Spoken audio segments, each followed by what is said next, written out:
just kind of talk to us a little bit about what the attitude's been like this week. You know, at this point, the last couple of weeks, and where you guys are right now. How do you attack these last 3 games? Yeah, just like you said, frustrating, very disappointing. Definitely not where we want to be or where we envisioned ourselves being. But now just about finishing out strong, and yeah. What was the mood like when you see Pat now? Just well, at first I didn't really, just because of where we sit. Sure. The D line is we didn't know who it was, and it was like somebody says like, oh, it's Pat. I was like, oh, you know.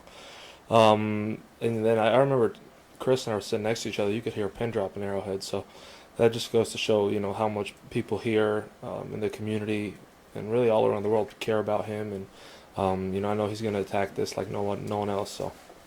George, is it a different feeling just without him in the building? You guys certainly been without players before, but just the presence that he has.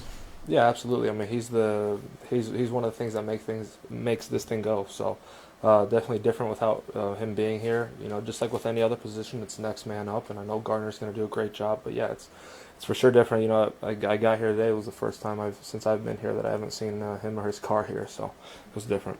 George, a lot of younger guys will get a little bit more opportunity throughout this last few weeks. What have you seen from some of the guys that you've kind of taught and tutored that makes you believe they can get this next 3 weeks here? Yeah, I know one thing about this team, that whoever is going to get the opportunity is going to step up and make the most out of it. You know, there's guys that haven't seen the field all year that are hungry, guys that want to prove what they're made of and all that stuff. So, you know, whoever's out there, you know, that's what Coach said. Whoever's out there is going to play to the best of their abilities and finish this thing out strong, like I said. So. George, you and Ashton had a built-in relationship before he got here. I guess, how have you seen him now developing this year as a pro? Absolutely. I mean, he's every single week he's getting better, I feel. It's shown these past couple weeks, obviously, with him making a couple big plays in these last couple games.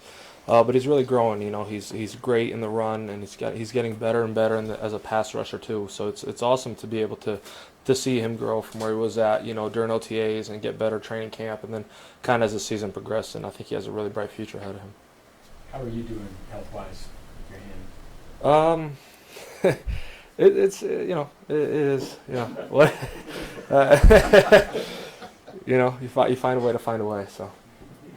What are your initial thoughts about the Titans and what you've seen from their offense as they've gotten through this year? Yeah, I mean their record doesn't indicate it, but it's a tough team, and they play really, really hard. And you know, if you watch the tape these past 3 games, they're playing really good football. Actually, you know, they're putting up points against some good teams and against good defenses.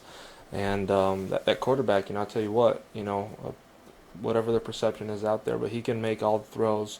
He's athletic, he's strong. The O-line keeps getting better. The running back Pollard's a great player, and they got weapons. So we got a lot of respect for him. George, could you walk us through Ashton's interception, what you saw on film, just what you remember about that play? I mean, pretty similar to what you guys saw, you know. You know, it was a call Spags had where Ashton and I were both dropping. And I just remember I was watching because I didn't really have like a responsibility or anything. I was just kind of an area dropper, if you will. And I was watching the ball, and I look over, I saw Ashton, and I was trying to lead block for him. If you go watch back, I just kind of missed the guy, I just barely. So it's probably on me why we didn't have 6 points there. But yeah, so happy for him and his success. You know, he deserves it.